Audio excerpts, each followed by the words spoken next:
आज हम dimensional formula की अगली एप्लीकेशन प्रिंसिपल ऑफ होमोजेनिटी के बारे में डिस्कस करेंगे।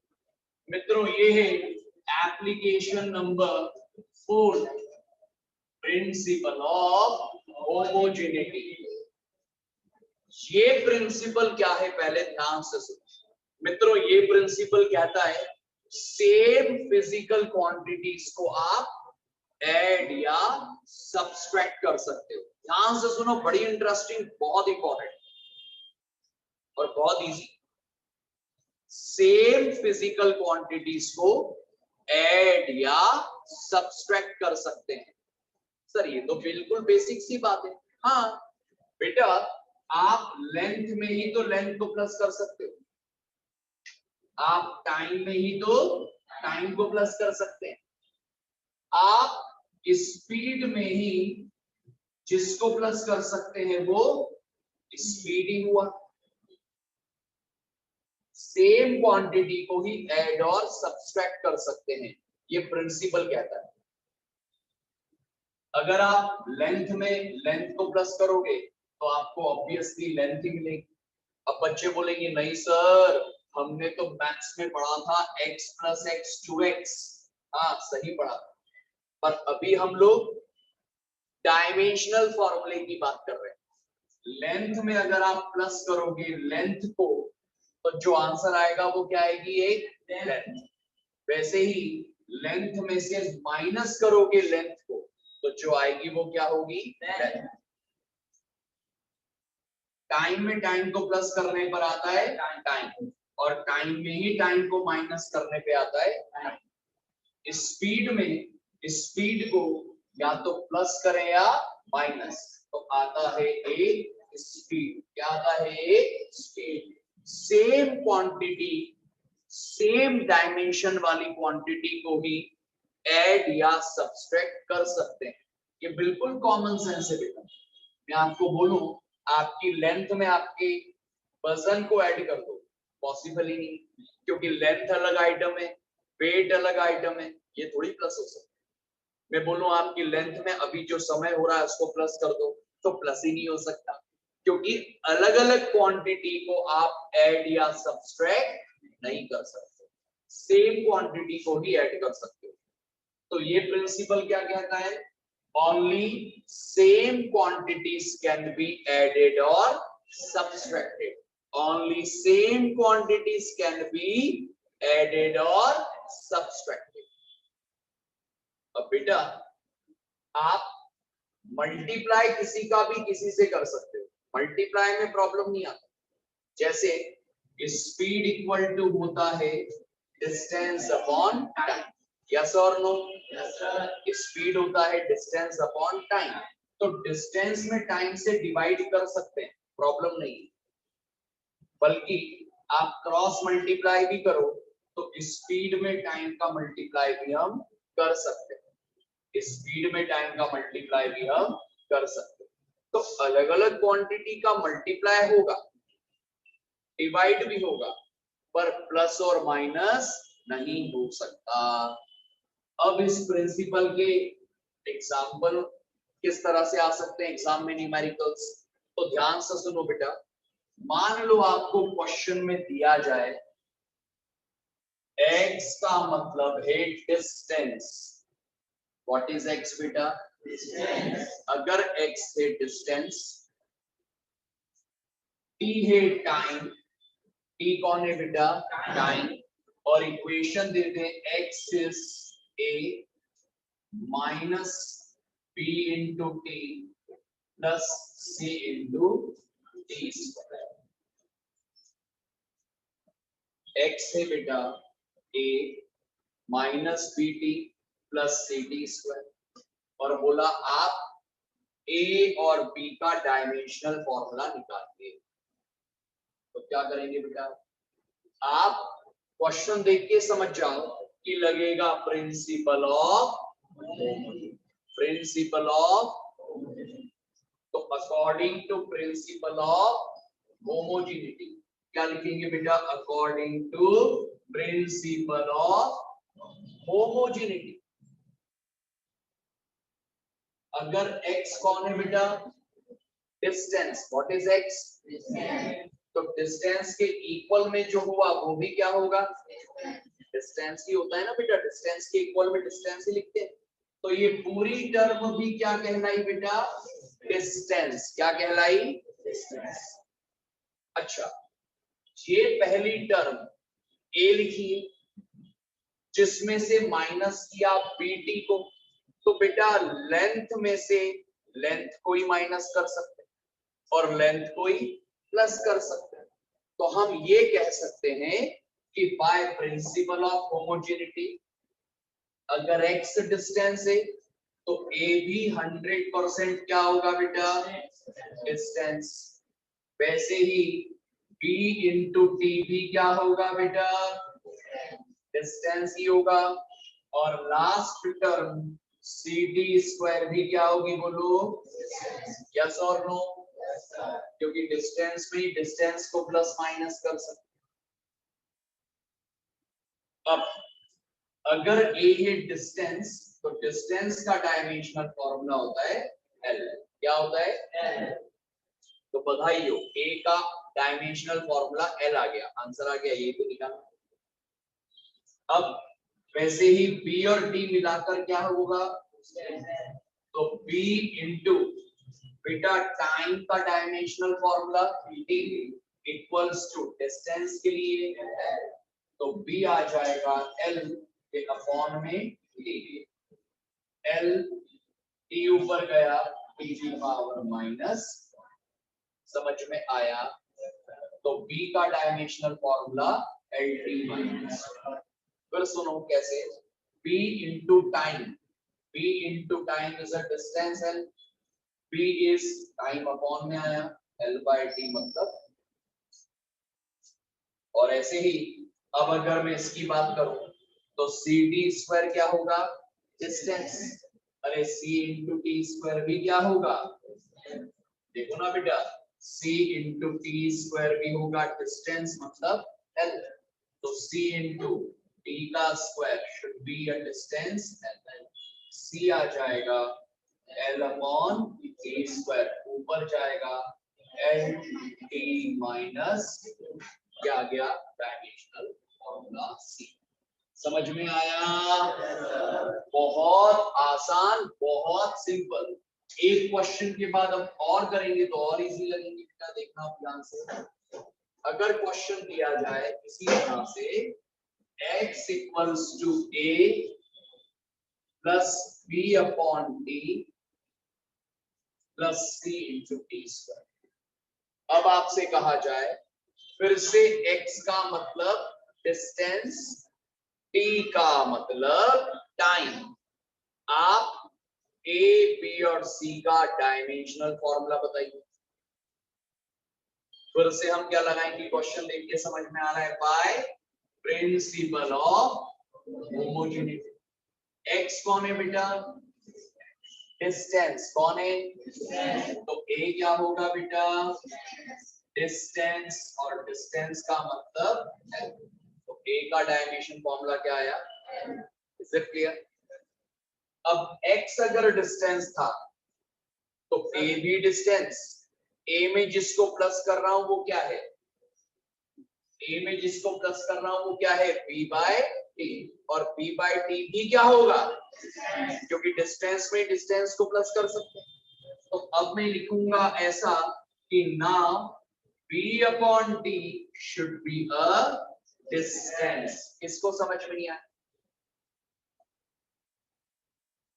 b अपॉन टाइम के लिए t और डिस्टेंस के लिए क्रॉस मल्टीप्लाई करें तो b आया एल टी ब्रैकेट के अंदर। क्रॉस मल्टीप्लाई करके कैपिटल लेटर ब्रैकेट आखिरी में लगाएंगे चलेगा, कोई तकलीफ। Is it clear?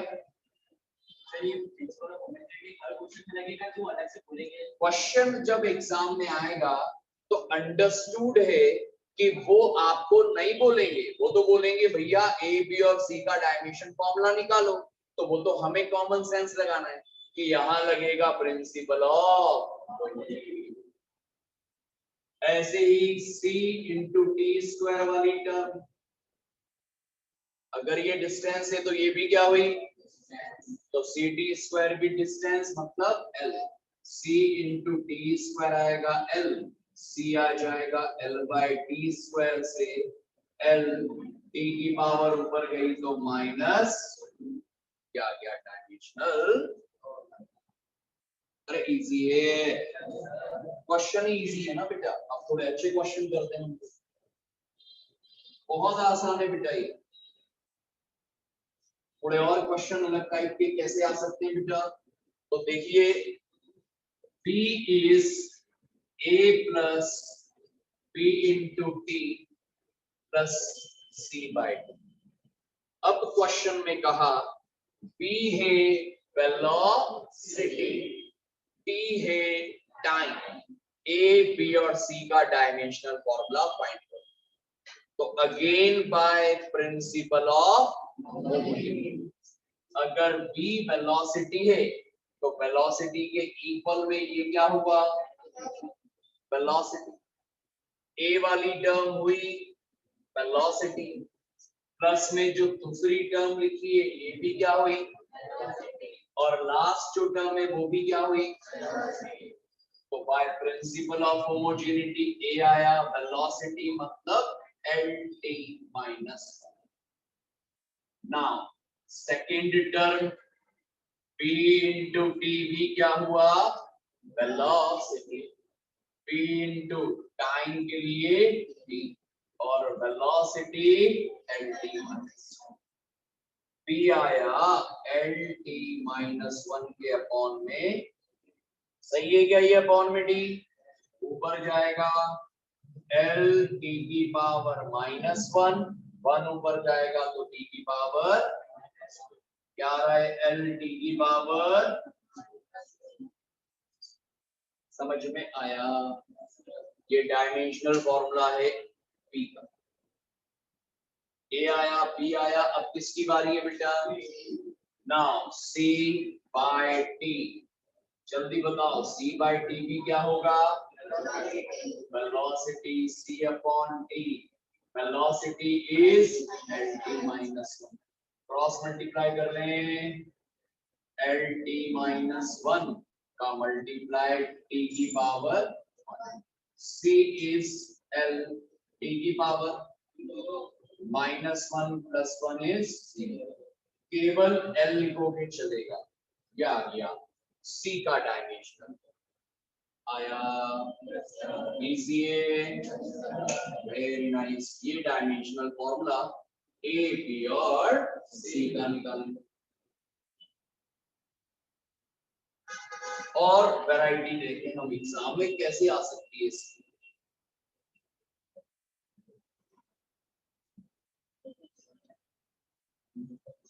अब बेटा F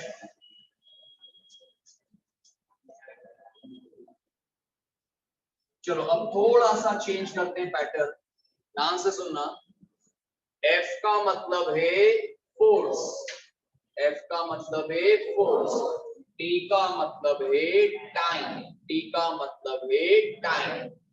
अब बोला A, B और C का डायमेंशनल फॉर्मूला निकालिए, क्वेश्चन में A प्लस B के अपॉन में C प्लस T, ऐसी इक्वेशंस हमें बना के दी।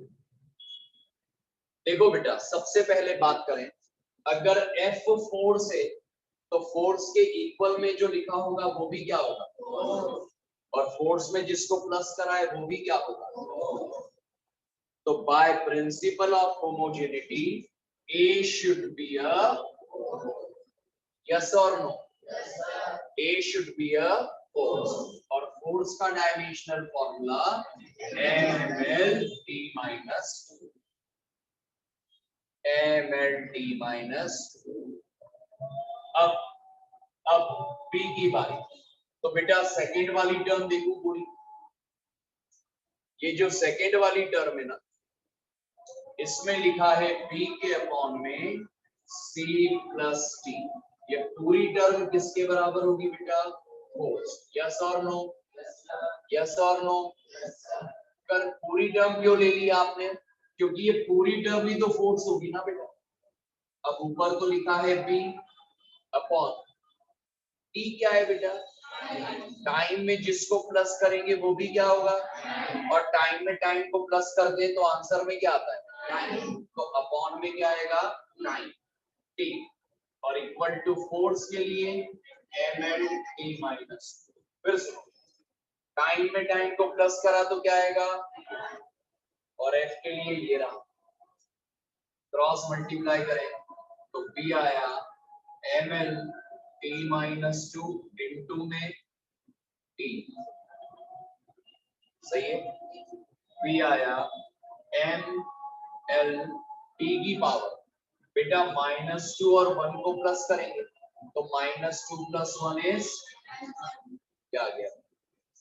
फिर सुनना, p के अपॉन में c + t होगा फोर्स, p के अपॉन में टाइम प्लस करेंगे t होगा फोर्स, क्रॉस मल्टीप्लाई करें b आया, मल्टीप्लाई करा t से, t की पावर प्लस हुई, -2 + 1 इज -2।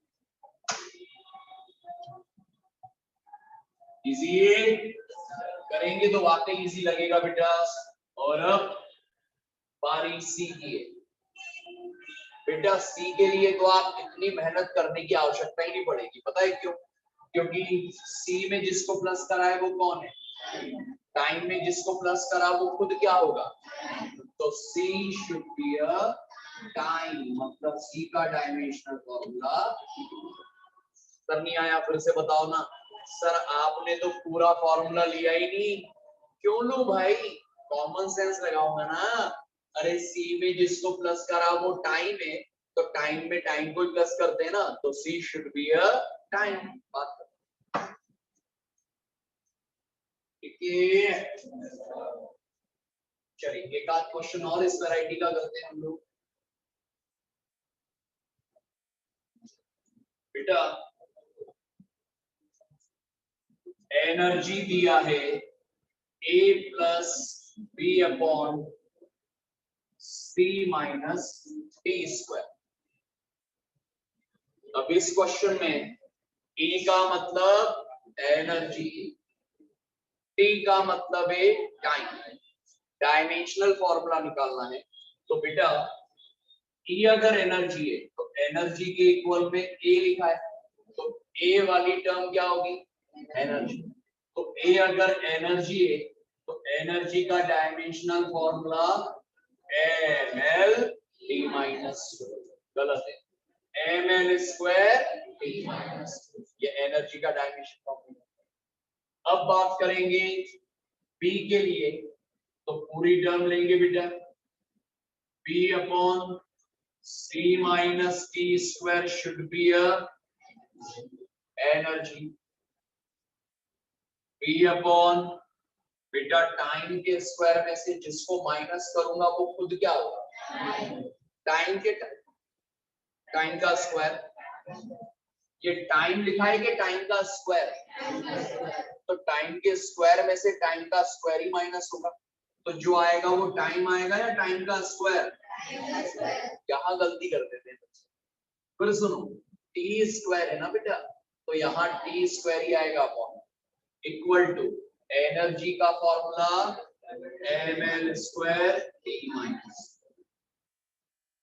बस अपॉन में टाइम का स्क्वायर ध्यान रखें, क्रॉस मल्टीप्लाई करेंगे तो b आएगा ml² t -2 में मल्टीप्लाई करेंगे t स्क्वायर, तो b आया ml² t की पावर, कोई डाउट, पक्का क्लियर हुआ ना।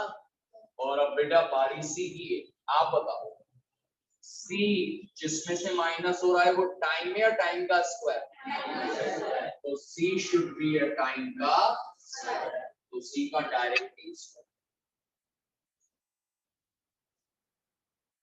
ओवरऑल इजी है, पक्का ना, ये प्रिंसिपल ऑफ होमोजेनिटी होता है, बस किसी तरह के क्वेश्चन आ सकते हैं। प्रिंसिपल ऑफ होमोजेनिटी का एक ऐसा क्वेश्चन बेटा जो काफी फ्रिक्वेंटली पूछते हैं, वो भी आप सुनिए। वैसे आपको एक प्यारा सा क्वेश्चन और बताता हूं मैं, जिसमें बच्चे कंफ्यूज हो जाते हैं। y is a sin b into t। अब बच्चे इसमें होते हैं बेहोश, गड़बड़ हो जाती है, कोई नहीं पाता है। सुनो मेरी बात, क्वेश्चन में बोला y है डिस्टेंस, कौन है डिस्टेंस, और t है टाइम, t है टाइम। आप a और b का डायमेंशनल फॉर्मूला बताओ। तो सबसे पहले आपको पता होना चाहिए कोई भी trigonometric function sine, cos, ten, ये सब डायमेंशनलेस है। क्या है डायमेंशनलेस है। तो बेटा कुल मिलाकर ये पूरी टर्म हुई डायमेंशनलेस। अगर y डिस्टेंस है तो डिस्टेंस के इक्वल में जो लिखा है वो भी क्या होगा, तो by principle of homogeneity a होगा डिस्टेंस, और डिस्टेंस मतलब समझ में आया। ये a का डायमेंशन फॉर्मूला L आ गया। अब बारी है b की। एक बार और समझते हैं हम लोग। बेटा साइन, कॉस, टेन कुछ भी लिखा हो, ये पूरा होता है डायमेंशनलेस। मतलब y अगर डिस्टेंस है तो a भी क्या हुआ डिस्टेंस, क्योंकि बची टर्म तो डायमेंशनलेस। तो a हुआ डिस्टेंस, y मतलब है। अब बारी एंगल की। साइन के एंगल में क्या लिखा है BT, क्या लिखा है और BT हुआ एक एंगल। सर आपको कैसे मालूम? अरे भाई सबको मालूम है ना कि साइन के साथ जो लिखते हैं वो एंगल ही तो होता है। साइन थीटा, कॉस थीटा, तो ये थीटा की जगह लिखा है, मतलब क्या है एक एंगल। तो BT should be a angle. B into time के लिए T, और एंगल इज अ डायमेंशन। तो B आएगा बेटा 1/, T ऊपर गया T की पावर माइनस। समझ में आया? और अब आखिरी इसका क्वेश्चन होता है बेटा, जिसमें बच्चों को थोड़ी प्रॉब्लम आती है और काफी ज्यादा एग्जाम में पूछते हैं क्वेश्चन, जबकि है बहुत easy. p plus a/b² into b minus p है r। सर ये तो कुछ डरावनी सी इक्वेशन दिखाई दे रही है सर। इस इक्वेशन को काफी फ्रीक्वेंटली स्कूलों में पूछा जाता है, सुनना ध्यान से। इक्वेशन में P का मतलब है प्रेशर, क्या है बेटा प्रेशर, और B का मतलब है वॉल्यूम। B का मतलब है वॉल्यूम, P का मतलब प्रेशर, B का मतलब वॉल्यूम। आपसे बोला इस इक्वेशन में A और B का डायमेंशनल फॉर्मूला बताओ। अगर B pressure, B volume, T temperature, और R कांस्टेंट, बेटा देखो बड़ा आसान है, लिखने का टफ है बस। अगर मैं देखूं पहले ब्रैकेट B बात, तो बेटा प्रेशर में इसको ऐड कराए तो A/B² क्या होगा प्रेशर, यस और नो। अरे प्रेशर में जिसको प्लस करा वो टर्म खुद क्या होगी प्रेशर। तो A/B² should be a pressure. B मतलब क्या होता है बेटा वॉल्यूम दिया है, और वॉल्यूम होता है L की पावर 3 का होल स्क्वायर, और प्रेशर ml-1 A/L की पावर आया बेटा 6, क्या आया L की पावर 6, और ml-1 D-2 क्रॉस मल्टीप्लाई करेंगे तो A आ जाएगा ml-1 A की पावर L की पावर 6 D की पावर -2। तो A आया m, L की पावर क्या है 6 - 1 is 5, और D की पावर -2। समझ में आया? ये रहा A का डायमेंशनल फॉर्म। फिर सुनना A/वॉल्यूम L की पावर 3 का स्क्वायर, L की पावर 6। प्रेशर का फॉर्मूला याद रखना, क्रॉस मल्टीप्लाई करेंगे पावर प्लस। बेटा वॉल्यूम का स्क्वायर है, वॉल्यूम मतलब L की पावर 3 होता है, volume length into width into height होता है, का स्क्वायर। अब पावर का मल्टीप्लाई तो होता ही है, 3 2 6 मल्टीप्लाई होता है।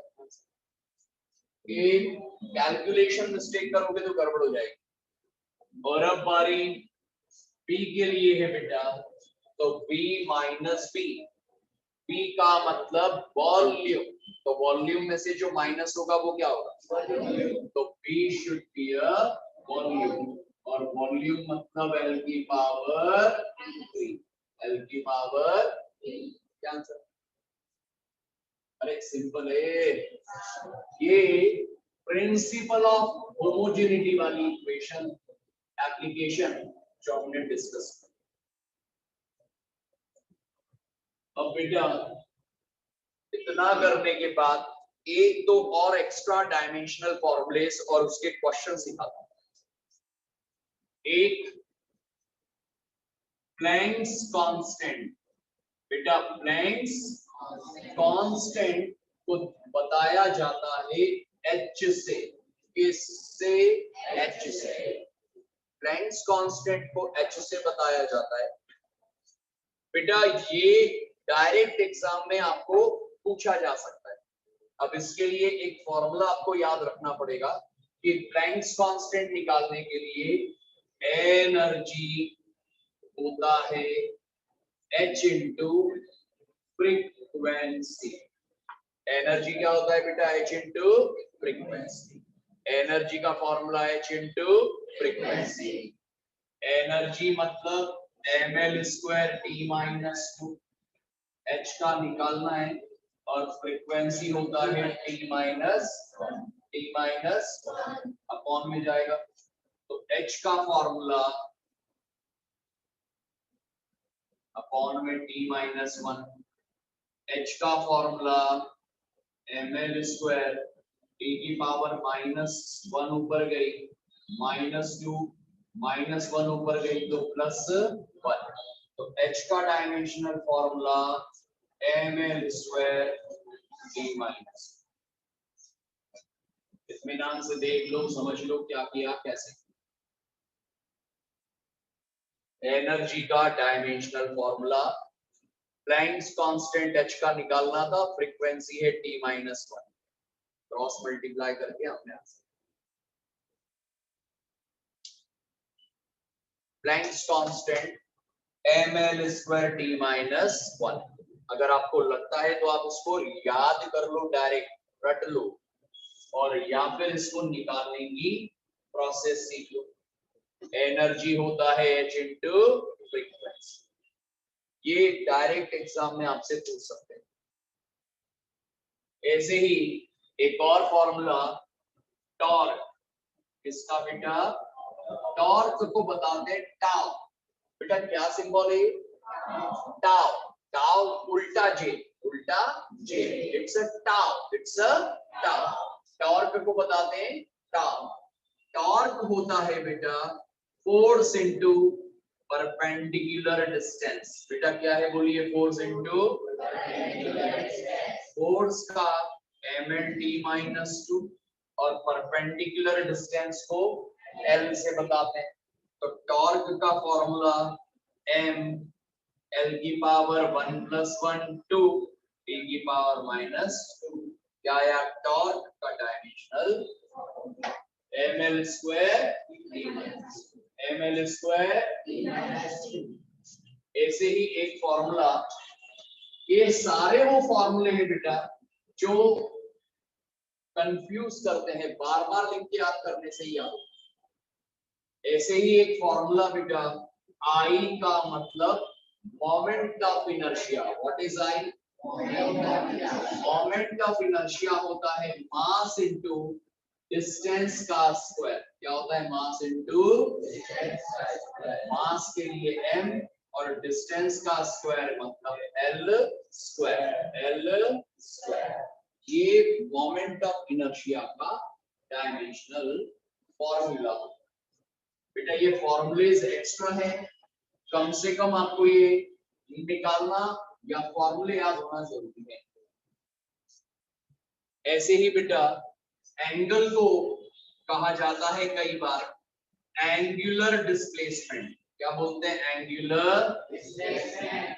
एंगुलर डिस्प्लेसमेंट एक ही बात है, एंगल हो या एंगुलर डिस्प्लेसमेंट दोनों होंगे डायमेंशनलेस। डायमेंशनलेस। ऐसे ही बेटा एंगुलर वेलोसिटी।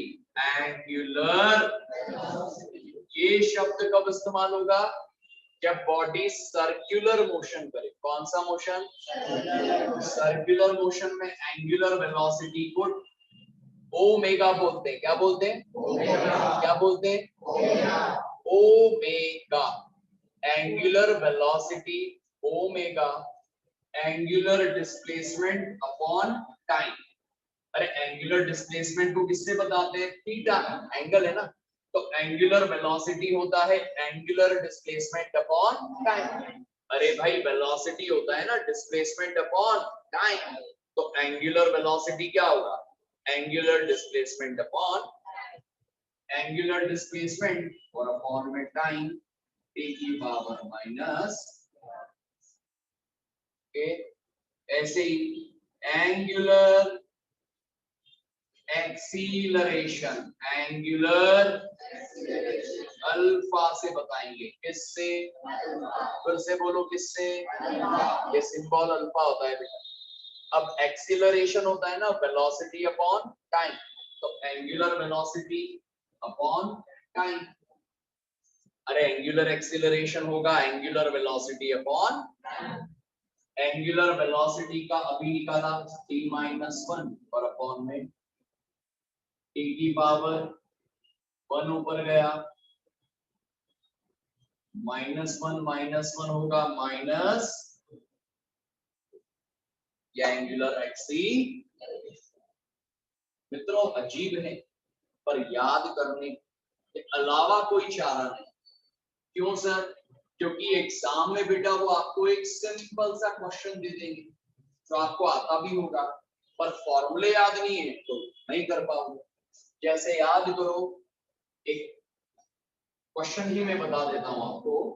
जैसे अगर आपसे बोला चेक करो टॉर्क आई इंटू अल्फा, ये इक्वेशन करेक्ट है या इनकरेक्ट? तो आपको इक्वेशन की करेक्टनेस चेक करना आती है कि एलएचएस का डायमेंशनल फॉर्मूला निकालेंगे, फिर आरएचएस का निकालेंगे, इक्वल आएगा तो इक्वेशन करेक्ट, अदरवाइज इनकरेक्ट। तो आप जब एलएचएस का डायमेंशनल फॉर्मूला निकालोगे तो टॉर्क होता है फोर्स इनटू परपेंडिकुलर डिस्टेंस, या ऐसे याद रखो एनर्जी का डायमेंशनल फॉर्मूला ही टॉर्क का फॉर्मूला। ऐसे याद रखो कि टॉर्क और एनर्जी का फॉर्मूला सेम। फिर आरएचएस में लिखेंगे हम लोग आई इंटू अल्फा। आई का मतलब moment of inertia. Moment of inertia होता है मास इनटू डिस्टेंस का स्क्वायर। मास इनटू डिस्टेंस का स्क्वायर। और एंगुलर एक्सीलरेशन होता है t-। अब आपको ये याद है तब तो लिख दो, और फॉर्मूले भूल गए नहीं याद है तो गाड़ी अटक जाएगी। देखो ये आंसर आ गया। ये एलएचएस निकाला आपने और ये क्या निकाला बेटा? आरएचएस। दोनों एलएचएस आरएचएस की इक्वेशन है सेम। क्या है? सेम। मतलब गिवन रिलेशन है करेक्ट। गिवन रिलेशन है करेक्ट। Is it clear? यहां जाकर डायमेंशनल फॉर्मूले की सारी बातें लगभग समाप्त।